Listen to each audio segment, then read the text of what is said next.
ici, entre autres. Donc, aujourd'hui, cher, je pense que beaucoup demandaient à Ousmane Sonko de mettre fin à sa grève de la faim, mais il a continué quand même. Mais cette fois-ci, après l'intervention du khalife général des Mourides, on peut espérer quelque chose.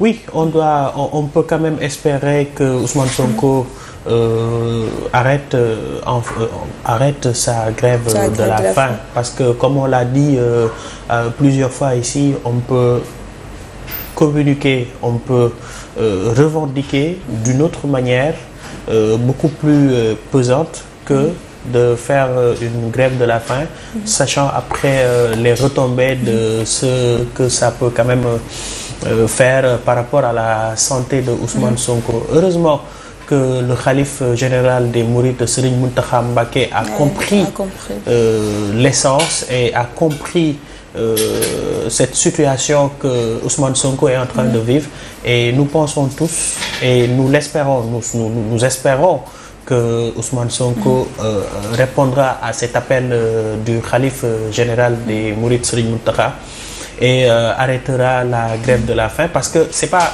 si ce n'était pas par rapport à sa situation sanitaire, peut-être on aurait compris.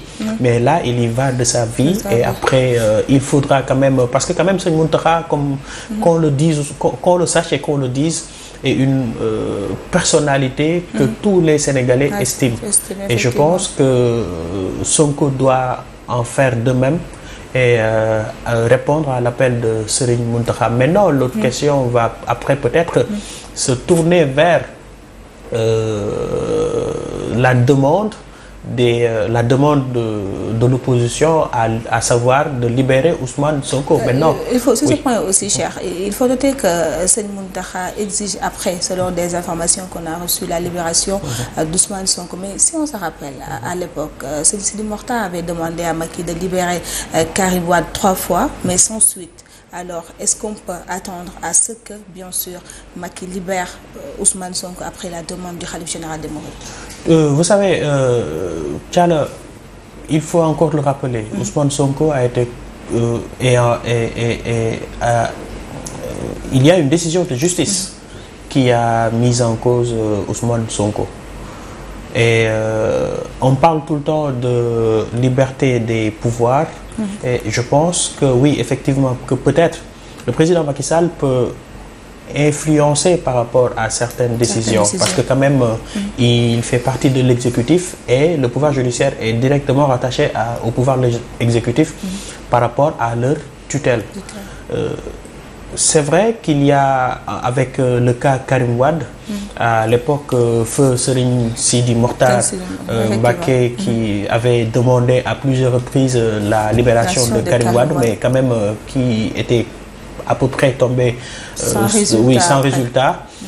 Je pense que peut-être cette fois ça pourrait être différent, parce que rappelons que Serigne Mountakha, de par l'histoire, a pu réunir Macky Sall et Abdoulaye Wade, sachant qu'ils étaient dans une situation laquelle c'était presque impossible qu'on pense que le président Macky Sall et l'ex-président Abdoulaye Wade pourraient se rencontrer. Et à l'ouverture de Massalikul Jinan, Serigne Mountakha avait réussi à réunir Macky Sall, le président Macky Sall et l'ex-président Abdoulaye Wade.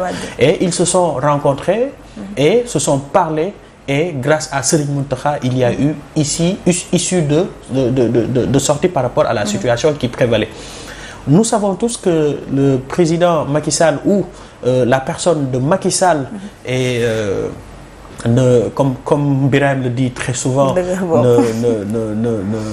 ne lâche pas très facilement du lest, mais quand même on peut espérer que cette fois peut-être le président Macky Sall aussi entendra l'appel du khalife général des Mourides et fera de sorte que son vœu soit exaucé et soit réalisé. Parce que la libération de Ousmane Sonko peut ne pas influer sur la situation du pays. Au contraire, Ousmane Sonko est une personnalité, sa situation sanitaire est en danger. Il faudra peut-être, le président peut avoir la clémence comme il le fait très souvent, parce que rappelons qu'il l'a dit à la télé, qu'il met des fois ses coudes sur certains dossiers.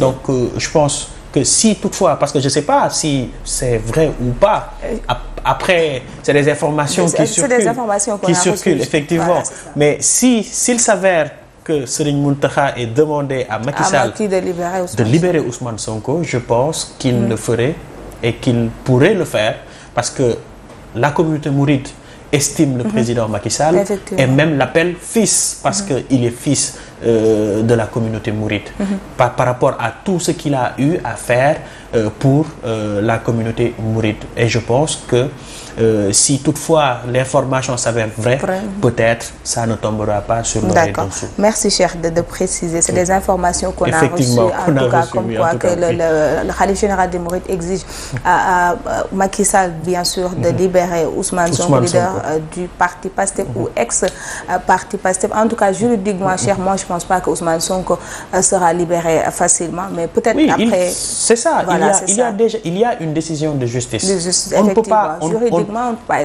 ne peut pas avoir le beurre et l'argent du beurre. On ne peut pas demander à chaque fois, crier partout que l'exécutif se mêle trop du pouvoir judiciaire et après demander à l'exécutif de décider par rapport à une situation, à une décision de justice. Parce que c'est pas le président Macky Sall qui a condamné Ousmane Sonko, c'est la justice sénégalaise qui a condamné Ousmane Sonko par rapport à des faits et à des situations qui ont mis Ousmane Sonko dans cette situation.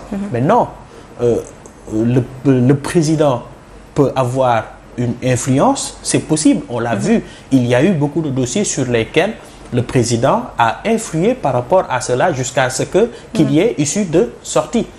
Si toutefois, je dis bien encore une fois de plus, si toutefois le calife a demandé au président Macky Sall de libérer ou de faire clémence par rapport à la situation de Ousmane Sonko, moi je suis persuadé qu'il pourrait le faire. Parce que, qu'on le rappelle, avec Serigne Sidi Mokhtar, feu Serigne Sidi Mokhtar, c'était à 3 reprises, il n'y a pas eu d'issue de solution. Et pourtant, quand Serigne Mountakha est arrivé au Khalifa, on a vu que beaucoup de choses se sont réglées et beaucoup de choses a eu lieu. Et même rappeler que même la décision du président Macky Sall à ne pas briguer un troisième mandat, cette décision a été aussi influencée par Serigne Mountakha, ça on le sait. On sait que il y a eu la fois où le président Macky Sall s'est rendu nuitamment à Touba. C'est après qu'il a pris la décision. Effectivement. Et là on peut espérer, si toutefois l'information est vraie par rapport à cela, qu'il y ait quand même une situation beaucoup plus allégeante par rapport à la situation de Ousmane Sonko. Nous l'espérons, nous l'espérons, parce que nous sommes dans les préparatifs du Magal déjà, et je pense que ça ne pourrait être que soulageant pour ces militants de Ousmane Sonko qui sont mourides et qui préparent aussi le Magal. Et je pense que il n'y aura aucun mal à ce que cela puisse se faire. Maintenant, rappelez encore une fois de plus que la décision